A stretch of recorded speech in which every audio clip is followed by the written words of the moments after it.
S ನಮಸ್ತೆ, good morning. So ಒಂದು ಒಳ್ಳೆ ಶುಭ ಸುದ್ದಿ ಇವತ್ತು. ಸೊ ಒಂದು wonderful result. So Modi care ಅಂತಂದರೆ ಅದಕ್ಕೊಂದು ಅರ್ಥ. ಸೊ ಇದು ಒಂದು ರಿಸಲ್ಟ್ ಅಂತ ಹೇಳ್ಬೋದು. ಸೊ 14 ವರ್ಷ ಐತಲ್ಲ ಮದುವೆ, 15 ವರ್ಷಗಳ ಕಾಲ. ಸೊ ಅವ್ರ ಮದುವೆ ಆಗಿತ್ತು, 15 ವರ್ಷಗಳ ಕಾಲ ಆಯಿತು. ಸೊ ಯಾವುದೇ ರೀತಿಯಾದಂಥ ಸಂತಾನ ಭಾಗ್ಯ ಇರಲಿಲ್ಲ. ಸೊ ಅದಕ್ಕೋಸ್ಕರ ಸಾಕಷ್ಟು ಹಾಸ್ಪಿಟ್ಲ್ಗಳಲ್ಲಿ ಅವ್ರದ್ದು ತೋರಿಸಿದ್ರು, ಬಟ್ ಯಾವುದೂ ಕೂಡ ಒಂದು ರಿಸಲ್ಟನ್ನು ತೊಗೊಲಿಕ್ಕೆ ಆಗಿರ್ಕಿಲ್ಲ. ಸೊ ಅವ್ರಿಗೆ ಒಂದು ಅದ್ಭುತವಾದಂಥ ರಿಸಲ್ಟ್ ಒಂದು 6 ತಿಂಗಳಲ್ಲಿ ಬಂದಿದೆ. ಸೊ ಅದು ನಮ್ಮ ಮೋದಿಕೇರ್ ಹೆಮ್ಮೆಯ ಸೊ ವೆಲ್ನೆಸ್ ಪ್ರಾಡಕ್ಟ್ದಿಂದ. ಆ ವೆಲ್ನೆಸ್ ಆಯುರ್ವೇದಿಕ್ ಅಂತಂದರೆ ಸೊ ಸಾಕಷ್ಟು ಹೊರಗಡೆ ಸಂತಾನ ಭಾಗ್ಯದಿಂದ ಎಷ್ಟೋ ವ್ಯಕ್ತಿಗಳು ಅದಾರ. ಅವರೆಲ್ಲರೂ ಕೂಡ ಇಂಗ್ಲೀಷ್ ಮೆಡಿಸಿನ್ ಆಗಿರ್ಬೋದು, ಹಾಸ್ಪಿಟ್ಲ್ಗಳಾಗಿರ್ಬೋದು ತೋರಿಸ್ತಾ ಇದ್ದಾರೆ, ಲಕ್ಷಾಂತರ ರೂಪಾಯಿ ಖರ್ಚು ಮಾಡ್ತಾ ಇದ್ದಾರೆ.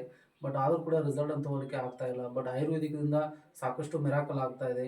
ಅದರಂತೆ ಅವರು ಕೂಡ ಈಗ ಕಟ್ಟಲೇ ಇದ್ದಾರೆ. ಸೊ ಅವ್ರಿಗೀಗ ಎಷ್ಟು ತಿಂಗಳಾಯ್ತು? 6 ತಿಂಗಳು ಮುಗಿದಿದೆ. ಸೊ ಅವ್ರಿಗೆ ಏನು ಅನಿಸ್ತು ಈ ರಿಸಲ್ಟಿಂದ? ಅವ್ರ ಯಜಮಾನ್ರದಾರ ಇದೆ. ಸೊ ವೃತ್ತಿಯಲ್ಲಿ ಅವರು ಡ್ರೈವರ್ ಆಗಿದ್ರು. ಅವ್ರಿಗೆ ಏನು ಅನಿಸ್ತಾ ಇದೆ ಅಂತ ಅವ್ರ ಮಾತಾಡಿ ಕೇಳೋಣ. ಸರ್, ಈ ರಿಸಲ್ಟಿಂದ ನಿಮ್ಗೆ ಏನು ಅನಿಸ್ತಾ ಇದೆ? ಸರ್, ನಮಗೆ ಈ ರಿಸಲ್ಟಿಂದ ತುಂಬ ಚಲೋ ಆಗಿದೆ, ಖುಷಿ ಅನಿಸ್ತಾ ಇದೆ. ಖುಷಿ ಆಗುತ್ತೆ.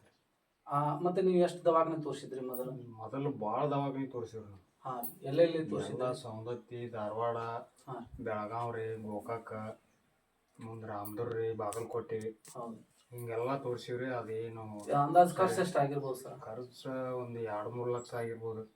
2-3 ಲಕ್ಷಗಳ ಕಾಲ ಸೊ ಖರ್ಚು ಮಾಡಿದ್ರು ಕೂಡ ಮೋದಿ ಕೇರ್ಲಿ ಅತಿ ಕಡಿಮೆ ಖರ್ಚಿನಲ್ಲಿ, ಕಡಿಮೆ ಟೈಮಲ್ಲಿ ಸೊ ಗ್ಯಾರಂಟೆಡ್ ರಿಸಲ್ಟನ್ನು ತೊಗೊಂಡಿದ್ದಾರೆ.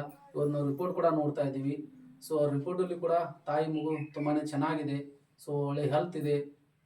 ಮಗುವಿನ ಹಾರ್ಟ್ ಬೀಟ್ ಆಗಿರ್ಬೋದು ಮತ್ತು ಮಗುವಿನ ಒಂದು ಬೆಳವಣಿಗೆ ಕೂಡ ತುಂಬಾ ಚೆನ್ನಾಗಿದೆ. ಅದ್ರ ಜೊತೆಗೆ ಇನ್ನೊಂದು ಮ್ಯಾಜಿಕ್ ಏನಂತಂದರೆ, ಸೊ ಯಾವುದೇ ರೀತಿಯ ಹಾಸ್ಪಿಟಲ್ ಮೆಡಿಸನ್ ಯೂಸ್ ಮಾಡದೆ ಈಗಾದರೂ ಕೂಡ ನಾವು ಮೋದಿ ಕೇರ್ ಮೆಡಿಸನ್ನೇ ಯೂಸ್ ಮಾಡ್ತಾ ಇದ್ದಾರೆ. ಓನ್ಲಿ ರಿಪೋರ್ಟ್ ಮಾತ್ರ ಹಾಸ್ಪಿಟಲ್ ತೊಗೊಂಬರ್ತಾ ಇದ್ದೀವಿ. ಸೊ ಇಂಥ ಒಂದು ರಿಸಲ್ಟ್ ಕೊಟ್ಟಿದ್ದಕ್ಕೆ so thank you so much Modi care wellness.